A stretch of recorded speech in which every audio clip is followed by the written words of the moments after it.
ના, હકીકત એ નથી. હની ટ્રેપનું એવું કાંઈ હકીકત નથી. મારી જ્યારે એને ખરાબ કર્યું એને આથે જ સુસાઇડ કરી નાખ્યું છે અને પછી નામ મારું ખોટું લખી નાખ્યું અને મારી સાથે બીજાના ખોટે નામ લખ્યા, જેને ઓળખતી નથી એનાય નામ લખ્યા છે એમાં. ક્યાંથી?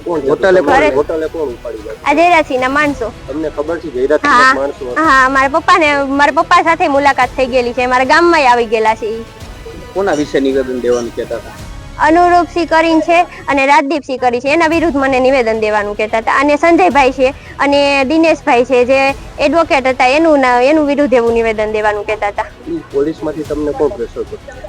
આ પરમાર સાહેબ છે ઈ અને આજે કેજી ઝાલા સાહેબ છે ઈ અને ગોડલ તાલુકા પોલીસ સ્ટેશન વાળા. શું કહેતા હતા પોલીસ તમને?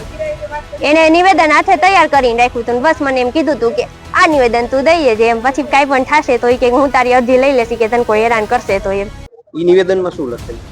ઈ નિવેદનમાં એવું લખેલું હતું કે અનુરૂપસિંહ અને રાજદીપસિંહની ગાડીઓ ઈ કે આવતી, એવું ખોટું છે. જો કે એ સાચું છે નહીં, પણ આ લોકો એવું લખેલું હતું નિવેદનમાં કે એમાં એની ગાડીઓ આવતી હતી, એવું તારે ખોટું બોલવાનું. ખરેખર તો જે અમારા ગામમાં ગાડી આવતી હતી મને લેવાય, જયરાજસિંહની ગાડી હતી, પણ આ લોકો એના ઉપર આક્ષેપ નાખતા હતા કે આનું વિરુદ્ધ તો એટલું નિવેદન દઈ દે એમ તો તાર ફાયદો છે, બાકી કે તારો જીવે જોખમમાં અને તારો પરિવારને કે ગમે કે આમાં જોખમમાં નાખી દઈશું એમ.